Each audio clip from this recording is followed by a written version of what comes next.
En este episodio donde tú y yo nos damos nuevamente la oportunidad de que aprendamos de psicología, voy a contarte del aporte que el psicólogo ruso Lev Semenovich Vygotsky hizo a nuestra ciencia, comenzando en sus primeras etapas de infancia, naciendo así la teoría sociocultural.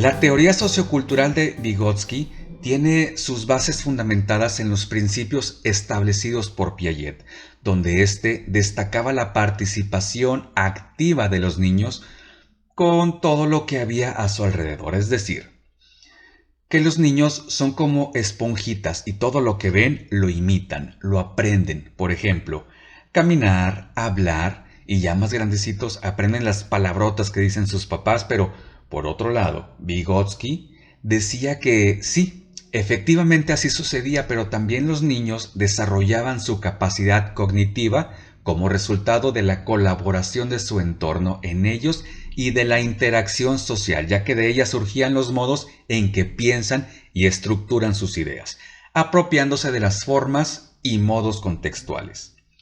Cito a Vygotsky cuando dice que cada función en el desarrollo cultural del niño aparece dos veces. Primero en el nivel social y luego en el individual. Primero en medio de otras personas, que es la interpsicológica, y luego dentro del niño, que es la intrapsicológica. Esto aplica igualmente para la atención voluntaria, la memoria lógica y la formación de conceptos.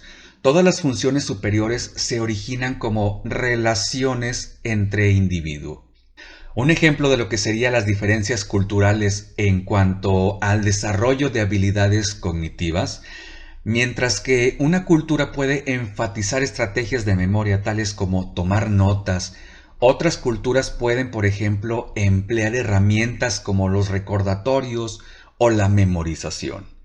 Dentro de la teoría sociocultural decía Vygotsky que la mente de un niño se puede interpretar como si fuera un campo de batalla donde ambos bandos, donde por un lado tenemos el equipo azul, con los niños que pueden hacer las cosas por sí mismos, y por el otro lado tenemos el equipo rojo que representa a los niños que pueden hacer las cosas con ayuda de alguien más.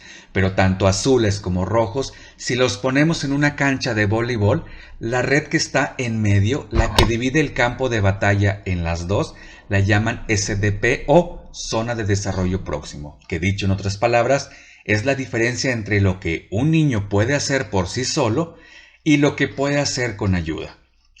De tal modo que los adultos forman un papel muy, pero muy importante en el desarrollo cognitivo de los niños y de las niñas, dirigiendo y organizando el aprendizaje del menor con la firme intención de que en cierto punto ellos mismos puedan ser capaces de dominar esas enseñanzas, interiorizando las estructuras conductuales y cognitivas que se les exige. Un ejemplo, cuando un niño o una niña está comenzando a andar en bicicleta, ¿qué hacemos? Los papás primero pues le compramos su bici con las rueditas de apoyo. Ahí andan de un lado, pedaleando para el otro. Y cuando se llega el momento de quitarle estas rueditas, el proceso tradicional es que primero el adulto lo va guiando, tomándole la bicicleta, procurando que no se vaya de lado hasta que aprenda el niño o la niña a equilibrarse. Y ya cuando lo logre puede andar como si nada, ya por sí solo. Por lo tanto, la zona de desarrollo próximo, en este ejemplo, es cuando el adulto va guiando al niño dándole soporte para que no se vaya de lado, para que no se caiga.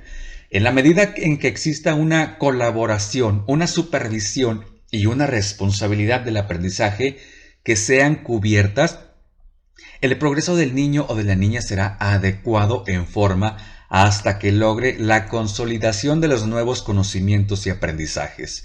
Dentro de esta teoría sociocultural de Vygotsky se hace alusión a la metáfora del andamiaje, y para esto debemos visualizar y entender lo que es un andamio, que es cuando por lo regular en las casas, en los edificios donde haya algo en proceso de construcción, los trabajadores necesitan tener unas plataformas temporales y armables para que puedan subirse y poder trabajar en partes altas. Bueno, pues esta metáfora del andamiaje es el apoyo que papá, mamá, hermanos mayores, profesores y otros adultos pueden darle al niño para que pueda tener la posibilidad de cumplir las tareas encomendadas, hasta el punto que ya no dependa de nadie más, que puedan hacerlo por sí mismos. Esta herramienta, el andamiaje, les da la oportunidad a los niños y a las niñas de descubrir cómo resolver y realizar por sí mismos la tarea encomendada, incluso de una manera mucho más eficaz que si se le hubiera dado o explicado la respuesta o la clave para solucionar esa actividad, esa tarea, ese problema. Todos los postulados de Vygotsky tienen de igual forma una aplicación dentro del entorno escolar, educativo, pedagógico, de enseñanza, pues. De dicha teoría se han desprendido diversos programas que tienen su implementación desde la etapa preescolar, fomentando el desarrollo de autorregulación, mismo que es influyente en el logro académico de etapas escolares posteriores. Papalia, en su libro Desarrollo Humano, nos dice, y cito, que Vygotsky creía que el juego ocurre a menudo en la zona de desarrollo próximo, SDP, impulsando las capacidades de los niños hacia sus límites. Por ejemplo, si le pide a un niño que simule ser una estatua, es probable que sea capaz de permanecer inmóvil por más tiempo que si solamente le pides que no se mueva. El niño conoce las reglas de ser una estatua, y esas reglas le proporcionan el andamiaje. Las características que presenta la teoría sociocultural de Vygotsky distingue 4 ámbitos de análisis. Primero, el filogenético, que es el relativo al origen de las funciones psicológicas humanas como especie racional.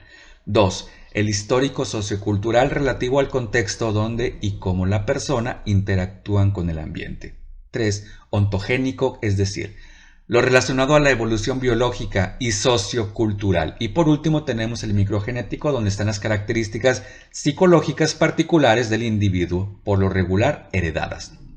Pero otras características de esta teoría son la evidencia que pone de manifiesto entre las relaciones del individuo con la sociedad, tomando en cuenta los diversos instrumentos o signos que ayudan a que dicha interacción se lleve a cabo.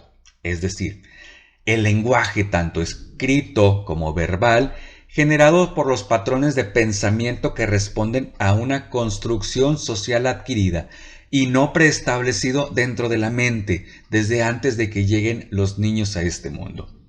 Decía Vygotsky, y cito de nuevo, el lenguaje no solo es una expresión del conocimiento y del pensamiento, sino que es un medio esencial para aprender y pensar en el mundo.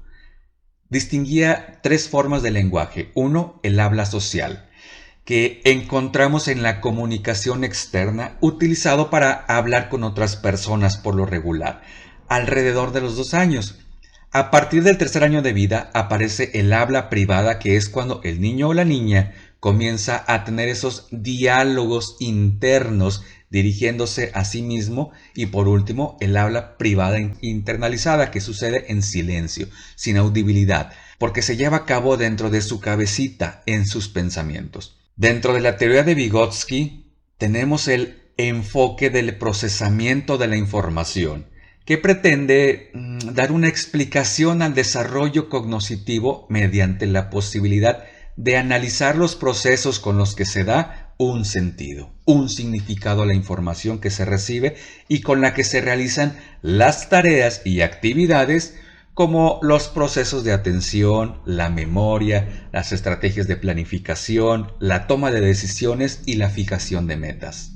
Vygotsky creía que todo aprendizaje que el niño o la niña adquieren en el sistema escolar tiene ya una historia basada en las experiencias previas, en las ya vividas. Por lo tanto, el aprendizaje y el desarrollo tienen una interacción, sobre todo desde los primeros días de vida del infante en este mundo.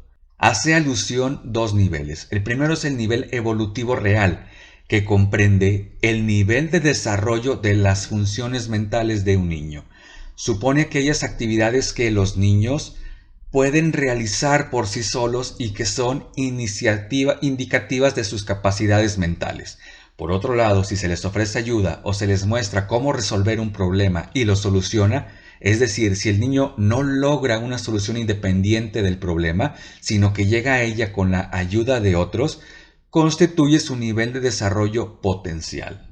Así es que ya lo sabes, según Vygotsky, la teoría sociocultural nos lleva a entender que el niño, si bien aprende de lo que percibe a través de su ambiente, mucho de ello es ayudado del entendimiento que las demás personas, papás, mamás, hermanos mayores, maestros, familiares, tíos, etcétera, aportan para sentarle las bases del conocimiento, las bases de un aprendizaje que les va a servir para el resto de sus vidas.